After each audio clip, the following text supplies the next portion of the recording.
Hello guys! Hello everybody, welcome to the channel. I'm Julie, if you're new here, if you've not met, and yeah, it's great to have you.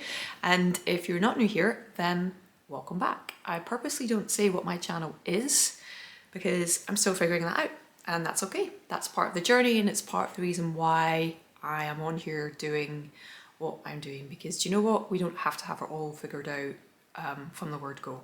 So yeah, just thought I would share that. And actually, in the spirit of what I've just said, this little video is a check-in. So by the time it comes out, I will have been on YouTube for probably about 6 weeks. And I thought I would share in those 6 weeks just some of the things that I'm learning on my journey as a new content creator in their 40s that suffers from perfectionism and a lot of overthinking, which can really hold you back. And I thought that might be helpful. I know we see a lot of these videos that are more geared towards, you know, I got 1,000 followers and I've been monetized and I have all these views, and it's a lot of the analytics. So for complete transparency, beyond the people that are subscribing to my channel, and thank you so much, I absolutely appreciate it more than you would know, I have not looked at any of my analytics. So I haven't gone into the dashboards, I haven't looked at view times. I can see how many people have watched a video, but it's not why I am on here. I am not on here to rapidly grow a channel and you know, do all the things that you need to do to rapidly grow a channel. So I am organic growth. I'm feeling my way, finding my way, trying lots of different things, lots of different types of content, approaches to storytelling, and that's how I want to do it. And I thought this would be a really helpful video, just to go over some of the things that I'm finding helpful, or how I'm finding the experience, and some of the things that I'm just becoming aware of that are kind of interesting, but also kind of, they're not holding me back. Let me just explain, because it probably makes more sense just to explain.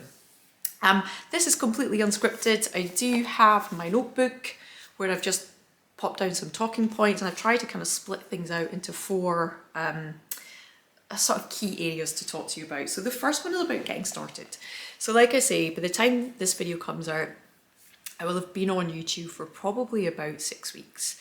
And let me say, that's the hardest bit. If you just get started, you have jumped the first hurdle, and you've gotten, for me, it was getting out of my mind and getting into the doing thing. So not consuming, but creating. And I just kept telling myself, just start, and it doesn't have to be perfect. Just meet yourself where you are at.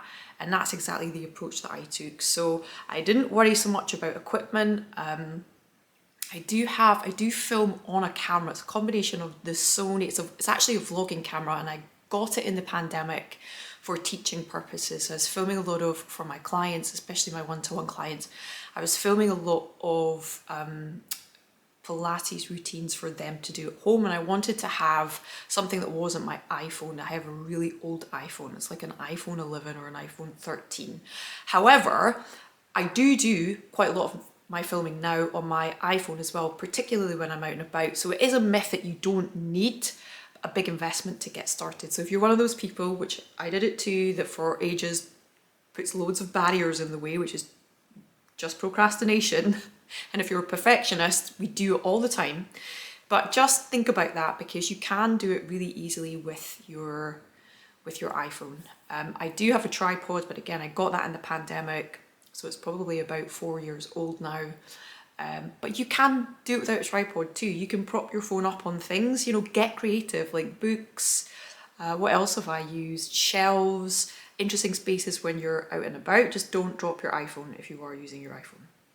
So the getting started part is the hardest bit, and just be mindful of, if you are kind of wondering if it is for you, just take note of some of the excuses that you're making, because I did that too. But know that getting started is the hardest part, and there are no real barriers to entry. To be honest, it's never been easier to start something digitally than it has been now. Okay, so that's the kind of first thing that I wanted to share. Once you do, one or two videos, you actually start to get a little bit of momentum behind you. Or I found that I've started to get a little bit of momentum behind me. So the minute you post the first video, there's this kind of overwhelming relief that you've done it, which feels really good in your nervous system. I felt really proud of myself because it was a snap decision. I'd gone round and round for ages, and I was like, do you know what? I just keep doing this. I keep delaying it. And I know that that is a pattern for me. I know that's really something that's ingrained in me and I need to get over it. So I just flicked the switch in my brain. I was like, just do it, just take action. And I did. I put the camera up and I just spoke to the camera and I didn't care how it came out. And that first video is not edited, okay? So if you're watching this, whatever stage of the journey you're in, or whenever you find that video, if you go all the way back to the first video that I posted, I literally turned on my camera and I just started to speak, and you can do that too. If I can do it, you can do it as well. All you need to think about is turning down the voice that tells you you can't do it and turn up the voice that tells you you can. Okay, so that I think is quite a helpful kind of perspective. And then when you get people commenting on your video and you see that your subscriber count goes up, that also gives you a little bit of momentum. You know, I still remember checking and looking at, 30 minutes after I first posted it and then an hour, and then I was like, Julie, you're going to drive yourself mad, stop doing this. And I was just so surprised to see, 3 people, 4 people subscribing, and whoever you were, thank you so much for seeing something that I'd written or that I had said that made you connect with me. And that is the loveliest feeling in the world. I will say that. I felt seen, and I hope you felt seen by listening to me as well, or watching what I was saying, or watching the video. So that's nice as well, and it helps you get over that fear of getting started, I think, So yeah, that's the first point. So getting started is the hardest bit, and if I can do it, you can do it too. Remember, no excuses. So the other interesting thing is that, and this is still under point 1, is the getting started bit. It actually really helps you to become really aware of yourself. And I mean that in a really positive way. And once you're able to film once and watch yourself back, I actually was like, wow, I'm not as bad as what I think I am. I mean, how many of us have watched ourselves on film or on a video and, just have cringed at ourselves? I have done that in the pandemic. I had to take my business online, and the first time I saw myself on film, I cried. I was all over the place. I could not believe that this is how I looked on film, which is really, really silly. And so being online does build gives you a sort of toolkit to build awareness about yourself. I've noticed weird things. I do that quite a lot. I do this weird facial expression quite a lot, which the old me, maybe 10 years ago, would have, again, been horrified by that. But actually, I've just come at it from a place of curiosity, and this is something that I'm really learning to do. I was kind of thinking, well, why am I doing that? What's making me do that? What is that anxiety? Is it, I don't know, a million different things. So it builds this awareness and allows you to be a little bit more curious about yourself, and I think that's nice too. And also, I kind of like myself. It's helping me to like myself, which sounds really bizarre as well, but hey, there we go. It's a journey, isn't it? And these are unexpected, I guess, benefits that you might get yourself from starting a YouTube channel or whatever creative pursuit that you have. You build that awareness about yourself, and you can change anything in your life, when you become more aware. In fact, that is the number 1 step to making any change in your life, is becoming aware of yourself and your thoughts and your feelings and your behaviors and the actions that you take as a result of them. So that's my tip for getting started. So building that awareness helps you to build that awareness. So number 2, my second point that I've noticed is, I wanted just to kind of recap on my reason for starting. And like I said at the beginning, it's not about, hitting the analytics. It's not about fast growth. For me, this is a kind of almost like a little bit of an experiment. I'm testing myself. Can I actually do this? I think in my head that I can, but can I actually do it, and can I stay consistent with it? Or is my mind going to take over, my perfectionist mind, and start telling me that I'm not good enough, and comparing myself is going to compare me to other people, other people's content, because that's my patterns of behavior. That is what I tend to do. But this year, I've decided, like I said in my little channel description, no more. Like, I am taking my power back. And this is really helping me to do it, which is a really, again, another unexpected benefit of giving it a shot. So there is a little bit of a temptation to look at other vlogs and videos and get sucked into the whole, well, what keywords are they using in their title, what keywords are they using in their video description, what keywords and SEO optimized phrases are they using in their scripting and in their description of their video in the box below where the video title sits. So I've had to be a little bit mindful of that, because I do get pulled in. You can get pulled into, you know, starting to create content that everybody else is doing. And again, I don't want to fall in. Yes, you kind of have to do it a little bit to be found in the search engines. I mean, you do, to find the right people. And I want to talk to a specific, you know, group of ladies in their 40s and above, or indeed in their late 30s. I think those are the women or the people that will probably relate the most to my story, and therefore the ones I can probably help more. So you do have to do a little bit of that, but the one thing I would say is don't get overly caught up in it.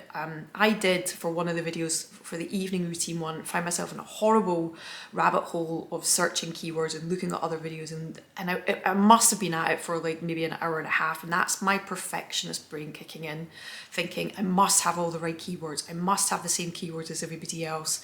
So again, it's that awareness, it builds that awareness in me, and I became aware that I was doing it when I was like searching all the keywords. So that's been an interesting sort of finding. I think I did read a quote a while back, and I can't remember exactly how it went, but it did say something like, create the type of content that you like and you love, and the right people will find you. And that is the mindset that I am taking. I'm not taking the mindset of I have to create content for the search engine of YouTube or the algorithm, and that might, I just want to create content that I want to create, that I think is helpful. And that might result in me never growing this channel. It might result in me staying at 500 subscribers. But you know what? In my head, that is absolutely fine, because those 50 or 500, however many number that they are, that it is, those are my people. Those are the people that I have a connection with, a meaningful connection with, that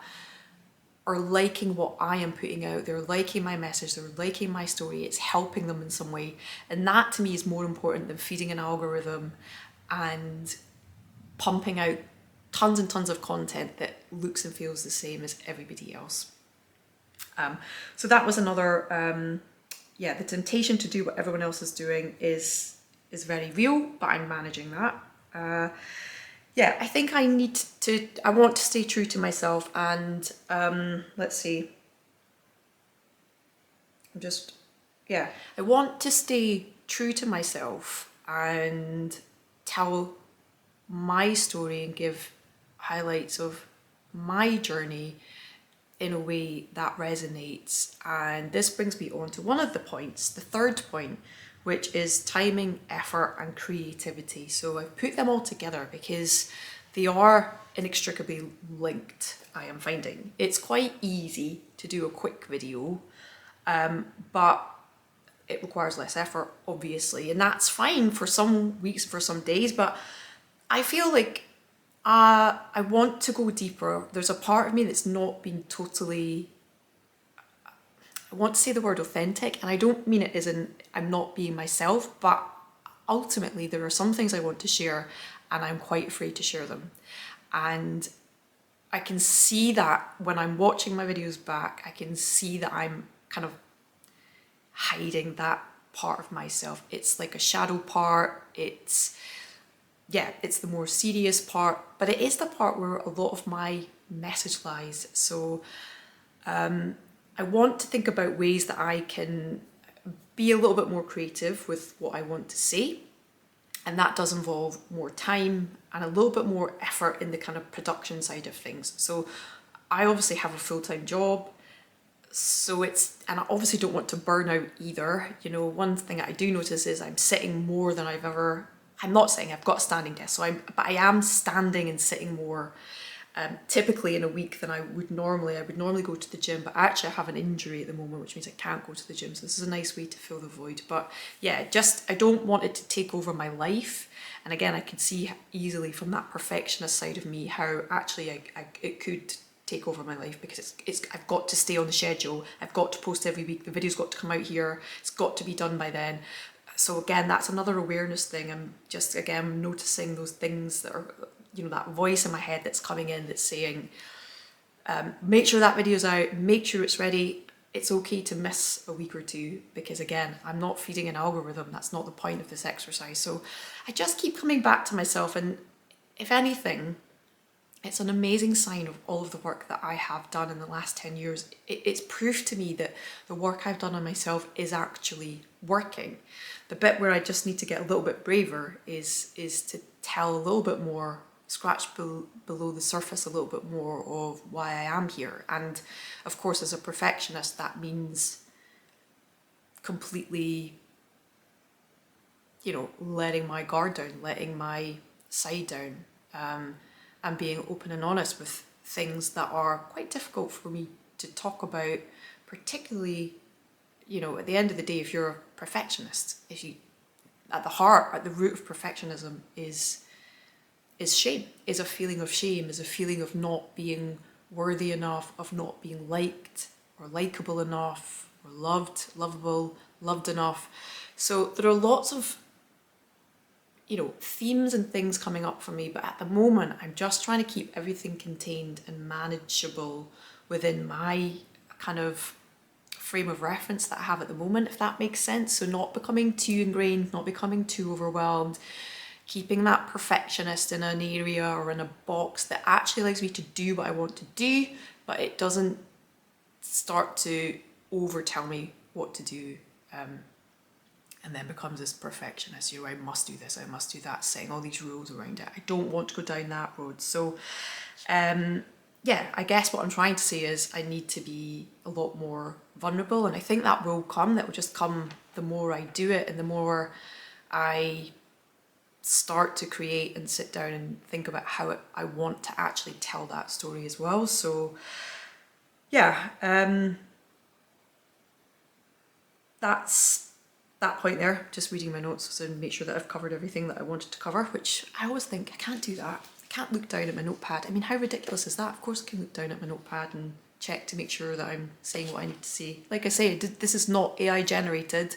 This is me telling my story from some talking points that I've put in my notebook. So yes, I'm trying to view it as a process, and I'm trying to stay in the process. It's not an end destination, it's not an end result, it's not a fixed thing. I'm in a process, and yeah, that's, if you're looking for maybe a mindset shift for yourself, it's just a process.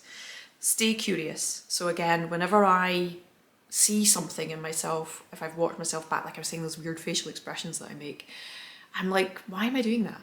That's interesting to me that I'm doing that. What am I doing in it? What was I thinking about when I was doing that? So it just kind of helps you build a little bit of an understanding and a little bit of an awareness about yourself. The one thing you must never do, and this is something that I've been very bad at, is start to criticize yourself. And I think for a lot of people, if you're new, that's something that you could do very, very easily, particularly if you are in that perfectionist headspace like I have been for many, many years. It'd be very easy to come on and do the whole, I look awful, I sound awful, I can't film. Like, nobody cares. Like, the more, to me, when I'm watching content, the more mistakes you make, the more real you are, the more human you are. That's my people. That's the people I want to see and hear from. I don't necessarily want all the polished, finished, ready to consume product, because to me that isn't real. So that's the point there. And again, I'm just trying to manage that a little bit myself, that balance between having what I feel is a nice experience for the viewer and also not looking to finished, if that makes sense. I hope to get to that point in my journey, if I'm being honest. I'd like to create really lovely videos actually that do tell a story, that are more storytelling than, I guess, vlogging, if that makes sense. So yeah, so that's that. And I think that's it. The other couple of interesting things just to point out is actually, so this for me is, again, as a mind-body practitioner, something that I find absolutely fascinating, and it's where I actually find anxiety in my body when I'm doing this. So again, if you're somebody that's not that aware about yourself, you might actually have lots of feelings and sensations of anxiety in your body, but you can't name them. You don't actually know what that feeling is, and this happens quite a lot when we become disassociated from our bodies. But I'm not like that. I'm actually very, very, I would say, in tune with my body, and obviously therefore my mind. It's another reason why I do a movement practice like Pilates. It's another reason why I meditate. I've spoken about this in one of my videos. It's another reason why I write a lot, because I have anxiety that I want to manage. And this process does light up anxiety in me, but I just know how to manage it, and I feel it in my stomach. I feel like that kind of bubbling energy in my stomach. I feel it in tension and tightness in my muscles. So in particular, I feel it in my jaw. So I can feel my jaw. And it's interesting, when I'm filming, I don't really have it. It's more in the production side, the post-production side, sorry. So when I'm editing and putting the video together and watching things back and making decisions about things to leave in and things to take out, that's when I feel it the most. I feel it in my hands. I feel it in my arms. So I'm noticing that I am over gripping the mouse, so just tensing up when I use the mouse. And again, I think that's just my mind, or my anxiety, sending a fear signal to my mind that, this is something new, feels quite unfamiliar, and it's putting my body in a state of alert. I'm really conscious of that. So I'm doing what I can to manage that, which is, of course, I just put my mat out, I recognize it, I see it, I acknowledge it, and I do something about it. And I do, I put my mat out, I do some Pilates, some gentle movement, I do some foam rolling to calm the nervous system, I sit in a little meditation, I go and write or make a cup of tea or talk to myself, like I soothe myself. I put my nervous system back to a safe place. That has been one of the best, most important tools I have ever learned to do. And if I'm being honest, I learned it through starting Pilates, and that is the honest to God's truth. And I will tell that story another day. I've been doing Pilates since I was 25 years old, and now I'm 45, so for a very long time. And it has been of immense benefit to me. And that is something I would never, ever have been able to call out, that many years ago. That's been a long time practicing those, sensations and building that awareness in my body. So that's one thing I've noticed. I've noticed sometimes the day before I post a video, I don't sleep very well. My mind's going over a few things in my head. But again, I'm hugely aware of it. And it is that perfectionist, that voice is saying, God, who are you to be doing this? You're not worthy enough to do this, to have a YouTube channel. Who do you think you are? However, I'm putting it down, I'm closing it down, I'm telling it like, no, I see you, I know that. And you've been scared before, but actually we're okay. And it's just, it's just some fun. We're just going to be curious about the journey and why we're doing it. So a lot of self-soothing going on is what I'm trying to say there.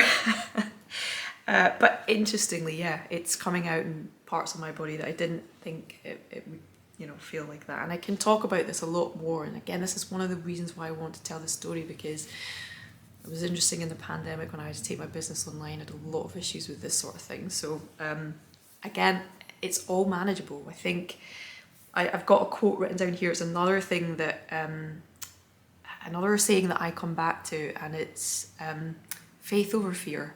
Okay, and I think if we have these little affirmations or mantras or things that we can use as anchors, they can really help us, particularly when we are trying something new and we're being brave and, we're dipping our toe in the water and we're not that sure, but we're doing it anyway, which is amazing.